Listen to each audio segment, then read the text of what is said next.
Bismillahirrahmanirrahim. Alhamdulillahirabbil alamin. Wassalatu wassalamu ala sayyidina Muhammadin asyrafil mursalin wa ala alihi wa sahbihi ajmain. Subhanaka la ilma lana illa ma 'allamtana innaka antal alimul hakim wa tub 'alaina innaka antat tawwabur rahim wa taqabbal minna innaka antas samiul alim. Qala rabbi shrah li sadri wa yassir li amri wahlul 'uqdatam min lisani yafqahu qawli. نعود التعلم وتعليم الإفادة والاستفادة وتمسك على كتاب الله وسنة رسوله والدعاء إلى الهدى والدلالة على الخير ابتغاء مرضاته وقربه وثوابه سبحانه وتعالى. قال المصنف رحمه الله تعالى ونفعنا به وبعلومه وأمدنا بأسراره وأنواره ونفعاته في الدين والدنيا والآخرة.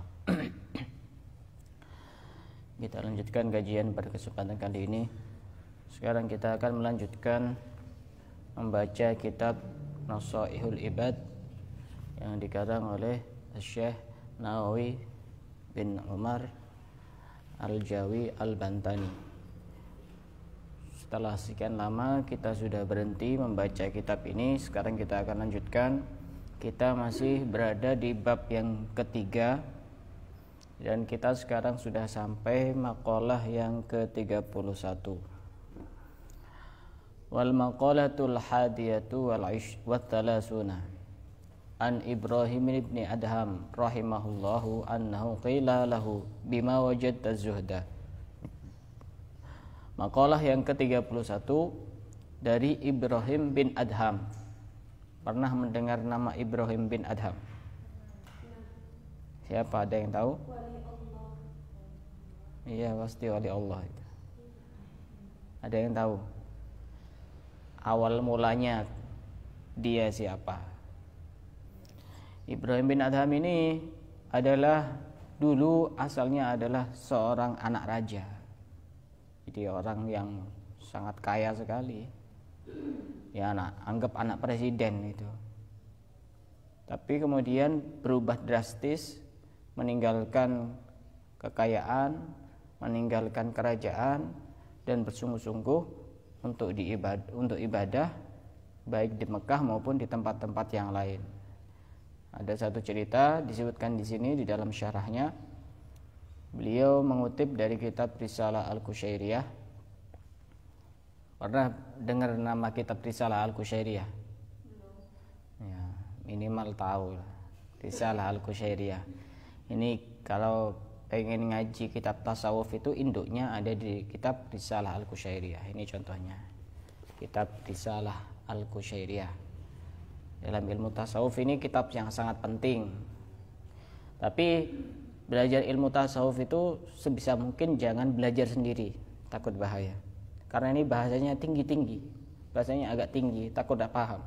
Nanti dipahami sendiri was jadi sesat dan menyesatkan nanti. Disebutkan di dalam kitab Risalah Al-Qushairiyah bahwasanya pernah suatu hari Ibrahim bin Adham ini anak raja.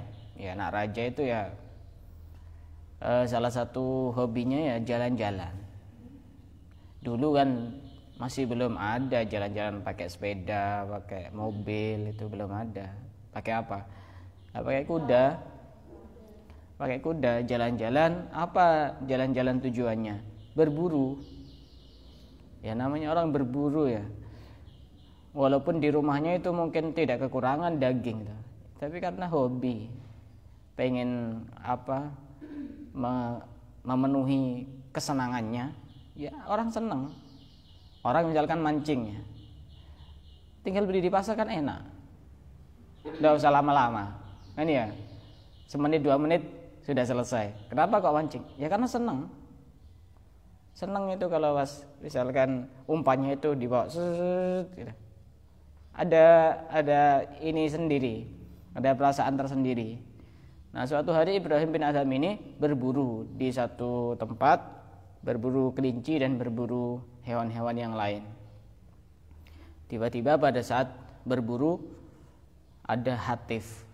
Apa hatif itu? Suara tanpa rupa. Apa suara tanpa rupa itu? Hatif kalau sekarang diartikan teleponnya. Hatif itu. Nah, dulu waktu saya masih di pondok itu ada yang dibuat pelesetan, hatif, suara tanpa rupa, yaitu angin yang keluar dari bawah itu kan suara tanpa rupa. Ya, tapi itu ada rupanya, ada orangnya. Ini ada suara, tidak tahu dari mana asalnya. Tiba-tiba ada suara yang menegur kepada Ibrahim bin Adham. Ya Ibrahim, alihada khuliqta am bihadza umirta. Apakah dengan seperti ini aku menciptakanmu? Dan apakah dengan seperti ini engkau diperintahkan? Engkau diciptakan apakah untuk hal semacam ini? Akhirnya Ibrahim bin Adham itu mikir, iya, masa saya hidup itu diciptakan masa untuk berburu, masa untuk keluyuran, masa untuk jalan-jalan. Itu dijawab sendiri oleh hatinya. Kemudian sebelum selesai tiba-tiba ada suara lain yang keluar, tidak tahu dari mana asalnya. Tiba-tiba keluar dari kudanya itu. Kuda itu kan biasanya ada semacam lapak semacam pakaian ya, yang buat ini naik itu, apa namanya itu. Tiba-tiba keluar dari situ suara, wallahi ma li hadza khuliqta wala bihadza umirta. Demi Allah, bukan untuk ini engkau diciptakan dan bukan untuk ini engkau diperintahkan hidup. Sehingga Ibrahim bin Adham langsung turun dari kudanya. Ya, hidayah itu bisa datang kapan saja. Kita tidak perlu untuk menghakimi orang lain yang masih banyak salahnya. Karena bisa jadi dia nanti bisa berubah. Karena termasuk salah satu kasih sayang Allah itu akan lebih banyak orang yang asalnya tidak baik berubah menjadi baik dibanding orang yang asalnya baik berubah menjadi tidak baik. Kita tidak perlu untuk menghakimi orang lain. Saya masih ingat betul salah satu nasihatnya Syekh Abdul Qadir Al-Jailani. Beliau memberi nasihat yang sangat berharga kepada kita semua. Yang pertama kata beliau, jika kalian bertemu dengan orang yang lebih tua, maka pandanglah bahwa orang yang lebih tua itu lebih baik daripada kalian. Kok bisa? Karena ibadahnya jauh lebih banyak. Ya, orang yang umurnya lebih tua kan otomatis ibadahnya lebih banyak. Ya kita husnudzon saja. Orang yang umurnya 20 tahun dan 30 tahun kemungkinan kesempatan untuk ibadah kan lebih banyak yang 30 tahun. Ya kita husnudzon saja. Kalau ketemu dengan orang yang lebih tua, pandanglah bahwa dia lebih baik karena dia lebih banyak ibadahnya, lebih banyak ketaatannya, lebih banyak kebaikannya. Kalau kita bertemu dengan orang yang lebih muda, maka pandanglah bahwa orang yang lebih muda jauh lebih baik. Kenapa kok jauh lebih baik? Karena maksiatnya jauh lebih sedikit. Orang yang usianya 20 tahun dengan usianya 30 tahun, kemungkinan untuk maksiat kan lebih kecil yang 20 tahun dibanding yang 30 tahun, kan betul? Ya kita harus husnudzon saja. Kadang-kadang kita itu kalau ketemu dengan orang yang lebih muda, kita menganggap dia tidak ada nilainya karena kita lebih tua. Padahal tua tidak ada isinya juga, tidak berkualitas. Kemudian kata Syekh Abdul Qadir Jailani, kalau kamu bertemu dengan orang yang lebih kaya, maka pandanglah bahwa orang kaya jauh lebih baik. Kenapa? Karena dia lebih banyak sedekahnya. Ya anggap saja seperti itu, biar kita tidak pusing-pusing. Masa kita tidur menyimpan banyak prasangka buruk kepada orang lain, menyimpan kebencian kepada orang lain, tidurnya tidak tenang walaupun di atas kasur yang begitu sangat empuk. Sebenarnya ketenangan bukan dari rumah, bukan dari tempat tidur, bukan dari kendaraan, tapi dari hati. Banyak orang yang tidur di atas tirai permadani tapi hatinya tidak tenang, gelisah, resah, susah, sumpek. Ya karena hatinya tidak tenang itu. Mau kayak apapun ya tetap tidak tenang. Mau dia makan makanan yang paling lezat sedunia ya tetap kalau hatinya tidak tenang ya tetap tidak menikmati. Kalau kita ketemu dengan orang yang miskin, maka pandanglah bahwa orang miskin jauh lebih baik. Kenapa kok jauh lebih baik? Karena orang miskin itu banyak sabarnya. Yang biasanya lebih banyak sabarnya orang miskin. Pengen ini tidak keturutan, sabar. Pengen itu tidak keturutan, sabar. Makanya orang itu pengaruhnya sangat besar di dalam bergaul dan berteman. Orang sering kumpul sama orang-orang kaya, ketularan gengsinya biasanya. Kemarin ada yang tanya ke saya, dia masih mahasiswa, teman-temannya itu hobinya jalan-jalan, shopping, ya suka beli-beli itu. Terus tanya ke saya, Ustadz ini gimana ya? Kalau saya tidak ikut nanti takut tidak menghargai perasaannya dia. Tapi kalau saya ikut uang saya pas-pasan. Itu memang penyakitnya kumpul sama orang-orang kaya yang tidak punya aturan di dalam hatinya, ya kayak gitu. Ya saran saya begini, orang yang menghargai orang lain dengan menyakiti diri sendiri itu namanya orang yang mendolimi diri sendiri. Ya memang kita misalkan menghargai orang lain, ikut jalan-jalan, di sisi yang lain kita mendolimi diri sendiri karena kita ini menyalahi dari suara hati kita sendiri. Oh saya ini anaknya orang biasa, saya itu uangnya pas-pasan, kok saya mau gaya kayak mereka? Ya beda. Ya kadang-kadang orang itu gengsi. Ya biasanya kalau sering kumpul sama orang-orang kaya itu timbul sifat sombong biasanya. Ya tergantung orangnya itu. Kumpul sama orang miskin, banyak ngelus dada, alhamdulillah ternyata saya masih jauh lebih enak hidupnya. Makanya untuk bersyukur itu lihat kepada orang yang ada di bawah kita dalam hal urusan dunia. Misalkan anggap urusan baju ya, biasanya perempuan agak rewel urusan baju itu. Misalkan bajunya mereknya merek yang biasa-biasa, saya malu ya baju kayak gini, mereknya apa ini, harganya 30 ribuan ya, kayak yang di sekitar alun-alun itu kan ada yang 30 ribuan ya. Masa? Ah iya 35 ya 35 ribu. Saya kayaknya gengsi kayak baju kayak gini 35 ribuan.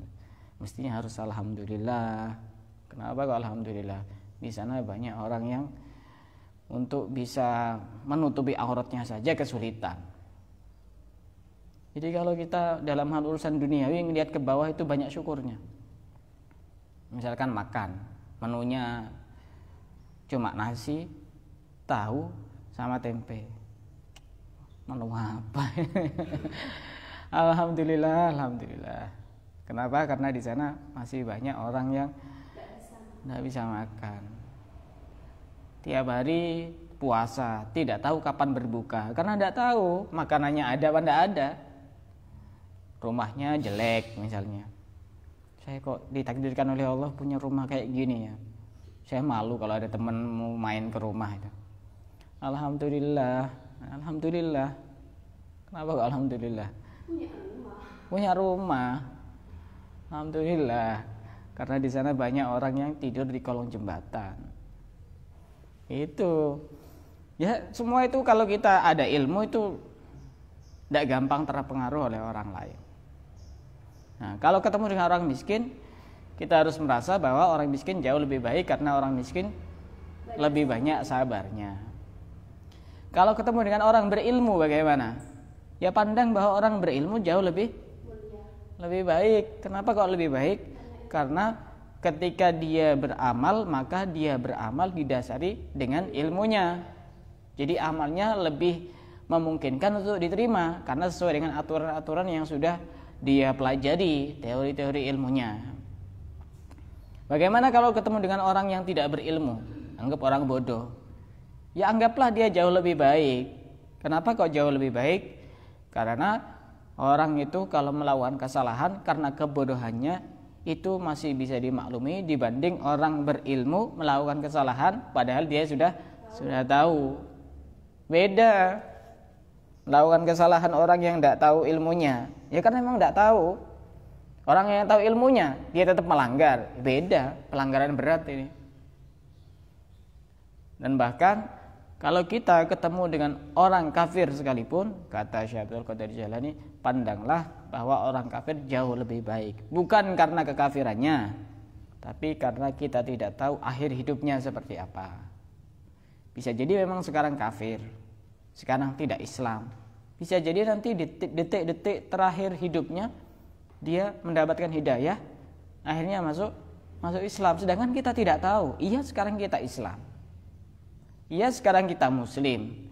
Iya, sekarang kita orang baik. Tapi kita tidak tahu akhir hidup kita seperti apa. Karena kita tidak usah memandang orang lain dengan sesuatu yang merendahkan. Karena itu akan berakibat kepada diri kita sendiri, merusak hati kita sendiri. Karena yang paling berharga dari diri manusia adalah hatinya. Innallaha la yanzuru ila suwarikum wala ila ajsamikum walakinnallaha yanzuru ila qulubikum. Allah itu tidak melihat rupa dan jasad kalian, tapi Allah melihat hati kalian. Jadi yang dipandang Allah itu hatinya. Seringkali disebutkan dalam beberapa keterangan,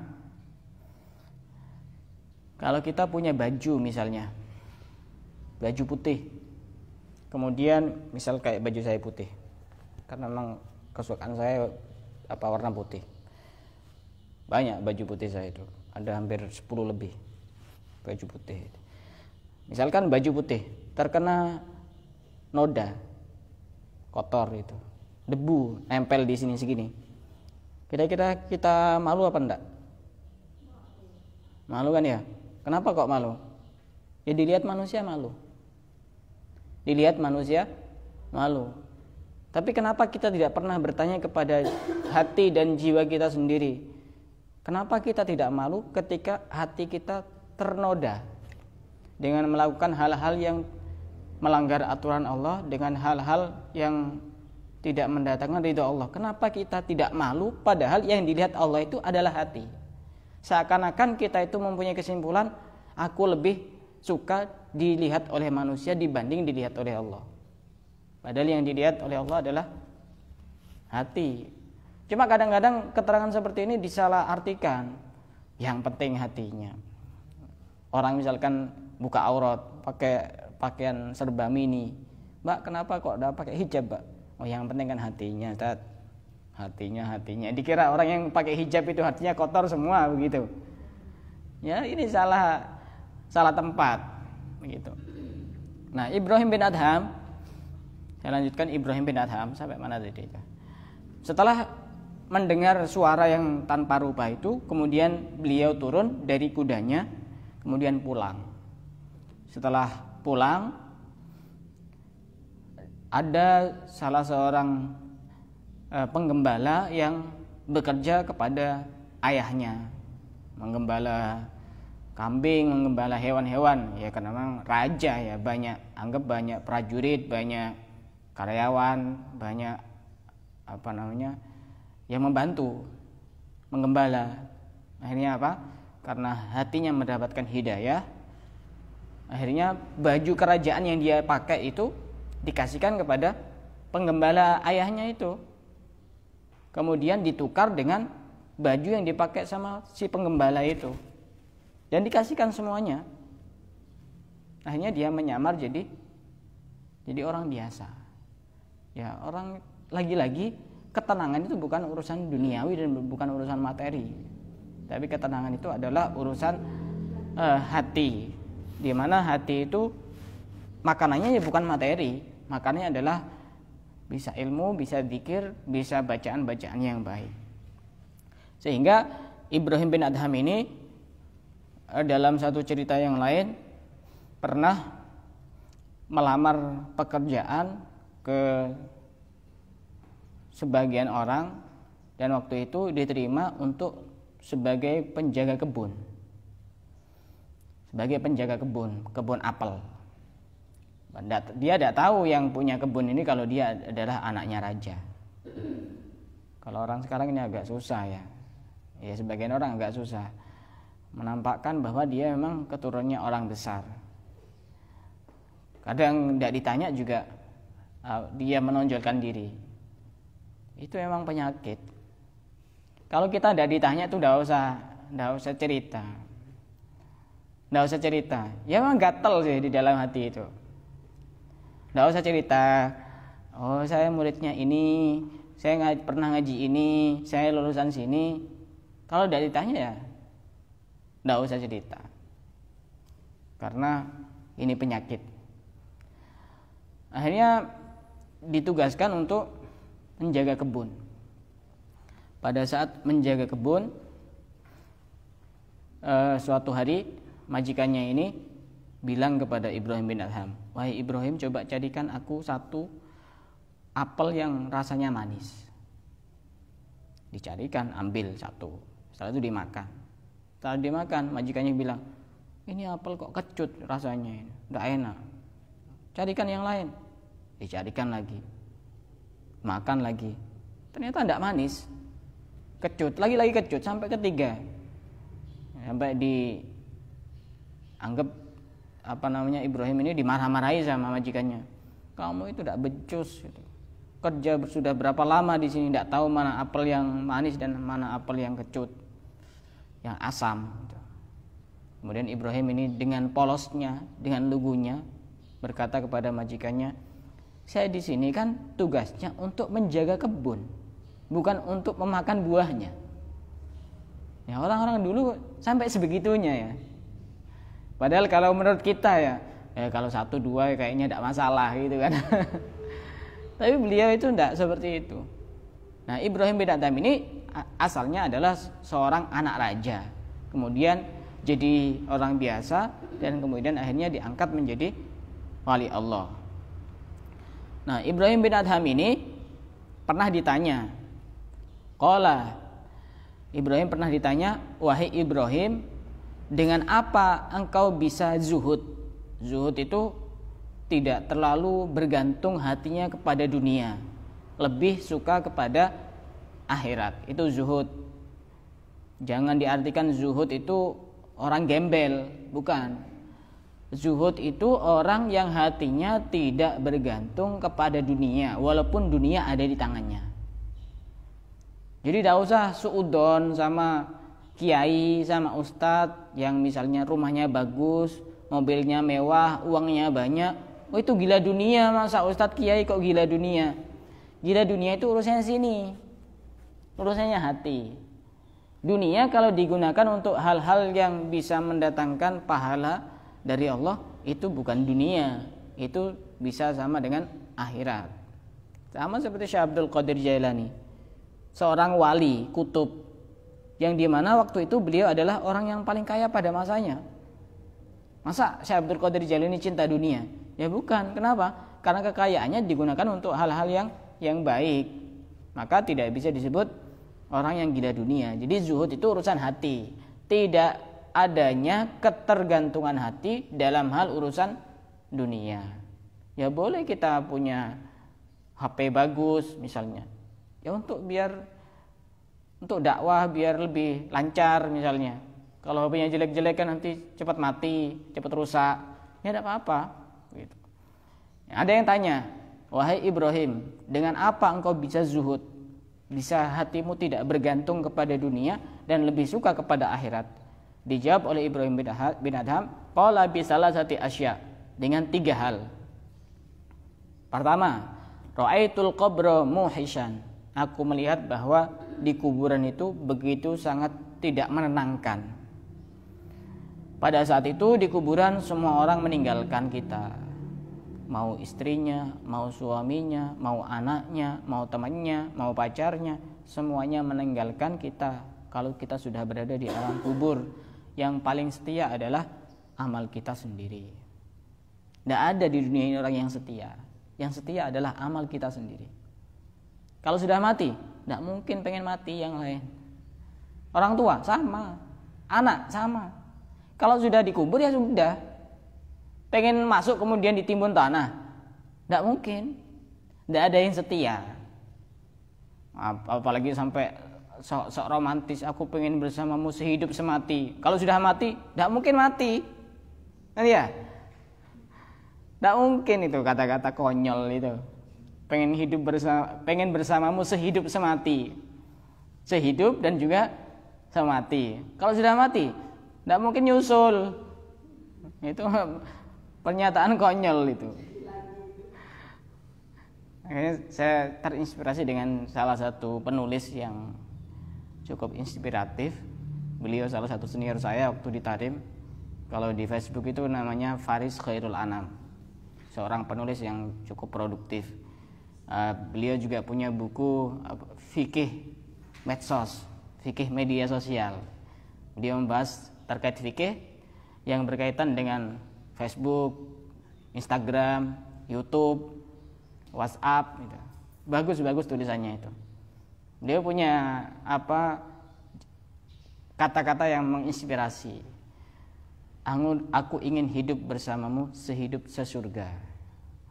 Artinya waktu hidup ya pengen bersama, di surga juga pengen bersama. Jangan cuma mati. Kalau mati nantinya satunya di neraka, satunya di surga. Itu namanya tidak setia. Gitu. Aku ingin bersamamu sehidup sesurga. Itu keren itu kalau seperti itu. Kalau ingin bersamamu sehidup semati, mati sendiri kamu. Tidak bakal diikuti. Nah, Ibrahim bin Adham ini, yang pertama jawaban beliau, kenapa engkau kok tidak bergantung kepada dunia? Pertama, aku melihat bahwa di kuburan itu tidak tenang, dan di situ tidak ada yang bisa menenangkan, walaupun juga urusan duniawi, sehingga aku tidak begitu bergantung kepada dunia. Orang dikubur, misalkan disiksa, dikirim uang 1 triliun, kira-kira langsung berhenti siksanya? Enggak kan? Di transfer berapa juta gitu? Enggak juga. Enggak ada rekening. Atau misalkan dikirim emas, enggak mungkin. Saya pernah melihat di YouTube itu, ada orang yang memang benar-benar miliarder ya. Ada yang dikubur sama mobil kesayangannya, mobil yang sangat bagus. Jadi itu dia pakai alat. Saya kadang kepo juga kalau ngelihat di YouTube itu hal-hal yang aneh itu. Jadi dia cara nguburnya itu ya pakai alat berat pastinya. Dia sudah berada di mobilnya, terus mobilnya diturunkan dari atas, langsung ke bawah, langsung ditutup pakai tanah. Ada yang dikubur sama emasnya. Kalau sama emasnya diambil sama orang gitu nanti. Nggak kira bisa membahagiakan dia, karena alamnya sudah berbeda. Kadang-kadang di luar agama Islam ada yang dibawakan makanan kesukaannya apa. Ya semuanya sudah tidak berarti. Dunia sudah tidak berarti ketika kita di alam kubur. Karena rumah kita yang sebenarnya yaitu di alam kubur, rumah masa depan itu. Jarang kuburan ditulisi rumah masa depan itu. Saya pernah lihat satu kali di salah satu pemakaman umum itu, di situ ditulis rumah masa depan. Jadi tidak begitu angker gitu ya kalau baca itu. Kalau kuburan itu pemakaman kayaknya agak angker itu. Rumah masa depan ya, padahal sebenarnya itu mengingatkan kepada kita bahwa rumah kita ya itu sebenarnya. Semua rumahnya orang sama. Ini jawaban yang pertama. Jawaban yang kedua, walaisa ma'i mu'nisun, dan di kuburan tidak ada yang bisa menenangkan aku, termasuk juga dunia. Yang kedua, wa ra'aitu tariqan tawilan walaisa ma'i zadun.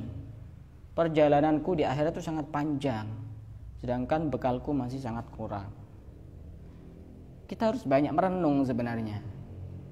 Coba ya, kalau kita mau ke Jakarta, perjalanan jauh apa enggak itu? Jauh. Kira-kira kalau kita punya bekal 100.000 cukup apa enggak? Enggak cukup kan ya? Apakah tidak ada yang lebih jauh daripada Jakarta? Ada. Mana? Perjalanan ke akhirat. Perjalanan cukup jauh. Di alam kubur saja kita harus menunggu berapa lama. Setelah itu nanti dihisab, kemudian melewati jembatan, setelah itu nanti di padang mahsyar dan seterusnya. Kemudian nanti ditanya dengan sangat detail oleh Allah. Panjang perjalanannya itu. Pernahkah kita berpikir bekal saya cukup apa enggak? Kan gitu. Bekal kita cukup apa enggak? Kita kadang kerja itu untuk bisa makan 1 bulan atau 1 hari. Nah, perjalanan kita lebih jauh dari itu. Kadang kita tidak mikir, bekal saya sudah ada apa belum? Sudah cukup apa belum? Gitu. Ini Ibrahim bin Adham mikir seperti itu. Asalnya anak raja. Perjalanan sangat panjang tapi bekalnya tidak ada. Sehingga beliau tidak bergantung kepada dunia. Makanya Kalau ada yang hilang dari dunia kita, tidak usah susah. Tidak usah susah. Ya kan memang belajar untuk tidak bergantung kepada dunia. Dunia ya tetap kita cari, tapi sekedarnya saja. Karena dunia itu seperti bayang-bayang. Semakin dikejar, dia semakin lari. Tapi semakin kita lari, semakin kita dikejar. Bayang-bayang. Ya, bayang-bayang kalau kita lari dikejar kan. Tapi kalau kita kejar, dia tambah lari. Itu gambaran dunia. Dan kemarin saya ketemu sama salah satu pengusaha sukses di Bondowoso. Dia pernah kerja di Jakarta. Pokoknya tiap hari kerja. Tapi tidak dapat apa-apa. Dia tidak dapat apa-apa. Tapi semenjak dia di rumahnya dan menyebarkan ilmunya, tambah dunia datang sendiri. Yang penting yakin. Ya kerja ya silahkan, tapi tidak usah berlebihan. Itu yang kedua jawabannya. Wa ra'aitul jabbara qadiyan wa laysa li hujjatun. Dan aku melihat Allah yang jabbar, yang maha memaksa, yang bisa melakukan apa saja yang ia kehendaki. Pada saat itu Allah adalah yang menjadi hakim dan kita tidak bisa punya hujjah, tidak punya argumen untuk bisa melawan. Kalau salah ya salah waktu itu. Pada saat itu kalau sudah Allah mengatakan kamu salah, tidak bisa. Kalau di dunia masih bisa. Ya karena memang tidak tahu kalau di dunia kita bohong apa enggak. Tapi kalau di akhirat di hadapan Allah tidak bisa. Di dalam surat Yasin itu disebutkan apa? Al-yawma nakhtimu ala afwahihim wa tukallimuna aydihim wa tashhadu arjuluhum bima kanu yaksibun. Al-yawma, pada hari ini, artinya pada hari kiamat di akhirat. Nakhtimu ala afwahihim, aku kunci mulut mereka. Terus apa? Nakhtimu ala afwahihim wa tukallimuna aydihim, dan aku perintahkan tangan mereka untuk bisa bicara. Misalkan ditanya oleh Allah, apakah kamu pernah mukul orang? Mulutnya sudah kekunci, tangannya langsung ngomong, iya. Kita tidak bisa apa-apa di hadapan Allah pada saat itu. Wa tashhadu arjuluhum bima kanu yaksibun. Kaki mereka bisa menjadi saksi dengan apa yang mereka berbuat ketika di dunia. Itu ketiga jawaban dari Ibrahim bin Adham, seorang anak raja yang asalnya hidup dengan kemewahan, kemudian berubah drastis menjadi seorang waliyun min auliyaillah. Dan beliau pernah juga berguru kepada Imam Sufyan Ats-Tsauri dan juga pernah berguru kepada Imam Fudail bin Iyad. Ini juga Imam Fudail bin Iyad ini juga asalnya orang yang justru lebih kalau kita bahasa kasarnya lebih parah dibanding Ibrahim bin Adham. Fudail bin Iyad ini dulu asalnya perampok. Makanya kita tidak usah gampang menghakimi orang. Kita tidak tahu akhir hidupnya. Yang pegang hati orang itu Allah, bukan kita. Yang pegang hatinya orang itu Allah. Allah bisa bolak-balikkan hatinya orang itu. Jangan kita sekarang merasa sok ini dan itu, kemudian yang lain kita merasa bahwa yang lain lebih buruk daripada kita. Fudail bin Iyad ini adalah awalnya seorang perampok, orang yang suka membegal di tengah-tengah jalan. Pada suatu hari, pada saat dia mau membegal, sudah terkenal ini, viral waktu itu, Fudail bin Iyad ini. Sudah banyak yang tahu. Jadi kalau dengar kabar di situ ada Fudail bin Iyad, sudah tidak ada yang berani lewat di jalan itu. Saking terkenalnya. Akhirnya suatu hari, pada saat Fudail bin Iyad ini mau membegal di jalan, tiba-tiba melewati satu rumah, ada seorang perempuan yang membaca ayat Al-Quran di dalam surat Al-Hadid ayat 16. A'udzubillahi minasyaitonirrajim. Alam ya'ni lilladzina amanu an tahsya'a qulubuhum li dzikrillah. Tidakkah datang bagi orang-orang yang beriman hati mereka khusyuk ketika zikir kepada Allah, ketika menyebut Allah, ketika ingat kepada Allah, tiba-tiba kayak tersambar petir. Kapan aku ingat kepada Allah? Ya pastinya muslim itu. Kapan aku menyebut Allah? Kenapa hatiku tidak ada ketenangan? dengan menyebut Allah. Akhirnya semenjak saat itu dia langsung berubah drastis. Kemudian pengawal-pengawalnya, anak buahnya itu dibilangi sama Ibrahim bin sama Fudail bin Iyad, ayo kita pulang. Sudah saatnya kita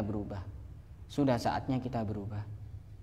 Karenanya kita tidak usah putus asa dengan menulis hal-hal yang baik, bisa jadi perantara hidayah orang. Kita jangan terlalu memaksa dan terlalu ambisi untuk bisa menyadarkan orang. Tugas kita hanya sekedar nge-share, nyebarkan, nularkan, ngajarkan. Urusan paham tidak paham itu urusannya Allah. Urusan sadar tidak sadar itu urusannya Allah. Makanya nanti kalau jadi guru jangan sampai berharap punya murid yang pinter. Nanti ketika muridnya tidak paham-paham, goblok ya, ini jengkel gurunya. Yang penting tugas itu adalah menyebarkan begitu. Itu Fudail bin Iyad asalnya perampok, kemudian jadi wali min auliyaillah dan punya banyak murid yang juga sama-sama diangkat jadi wali Allah. Kita tidak tahu akhir hidup seseorang, cerita kehidupan seseorang kita tidak tahu. Tidak perlu untuk menghakimi orang lain.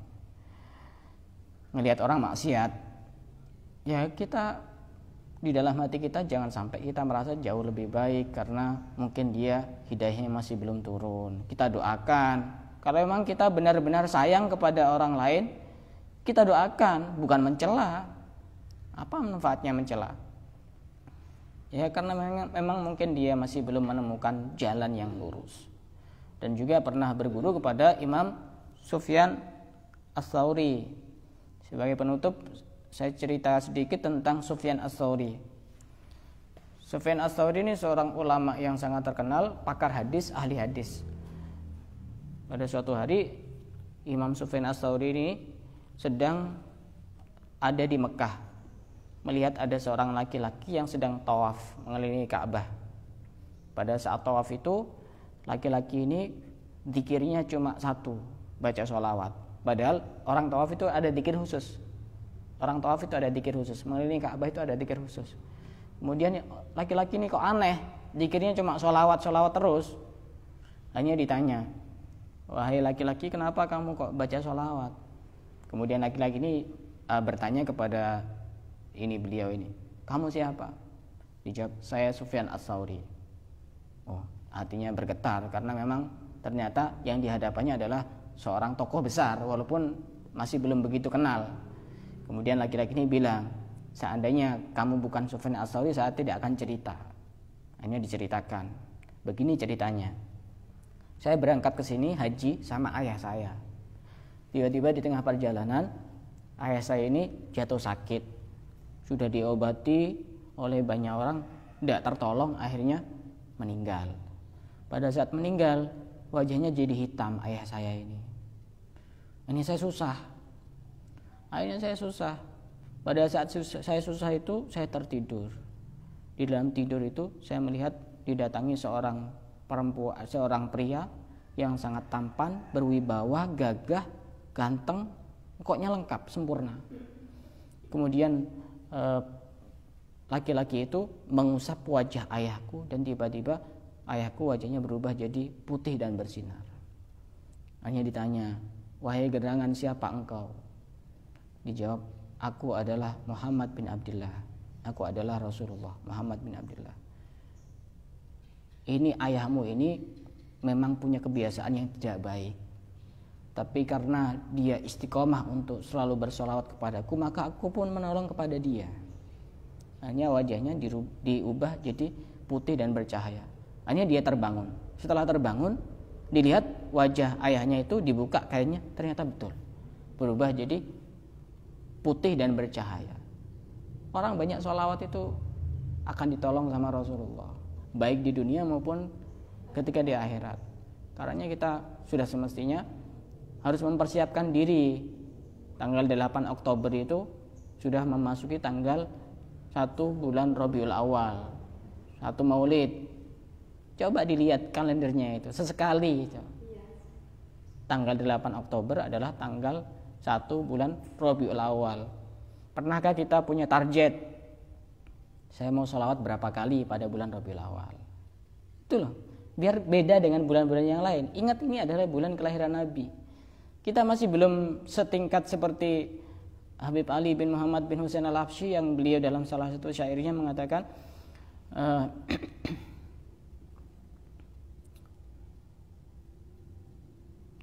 Maridtu fakana dzikru bur'an li illati. Itu tingkatannya Habib Ali ini. Kita tingkatannya masih belum seperti itu. Maridtu fakana dzikru bur'an li illati fayahabbada dzikran li qalbi dawa'uhu. Kata Habib Ali, aku sakit, tapi dengan menyebut kekasihku nama Nabi Muhammad bisa menjadi penyembuh dari sakitku. Itu Habib Ali. Sakitnya dengan menyebut kekasihnya. Kita masih belum tingkatan itu. Kita cukup bertanya kepada diri kita sendiri, apa saja yang akan kita lakukan pada saat bulan Rabiul Awal. Target kita berapa hari sholawat kepada Nabi, sunnah-sunnah apa saja yang bisa kita lakukan. Kita sudah terlalu lama menjadikan Nabi itu meneteskan air mata, karena amal kita semuanya dilaporkan sama Nabi tiap hari Senin dan hari Kamis. Kalau Nabi itu melihat bahwa umatnya itu yang dilakukan adalah hal-hal yang tidak baik, beliau memintakan ampunan kepada Allah. Kita nyuruh-nyuruh Nabi Muhammad itu suruh mintakan ampun sama kita. Kita ini siapa? Nabi Muhammad siapa? Coba kita punya target, ditulis di bukunya khusus itu. Target pada bulan Rabiul Awal, sholawat sehari 1000 kali contoh misalkan. Belum punya siwak, beli siwak. Apa gitu. Ya sebisa kita menyenangkan hati Nabi Muhammad begitu. Agar apa? Agar kita memang benar-benar bisa termasuk golongan orang yang benar-benar dicintai oleh Nabi Muhammad. Ada yang mau ditanyakan? Silakan. Tidak ada? Kalau tidak ada, kita cukupkan sampai di sini. Wallahu a'lam bishawab.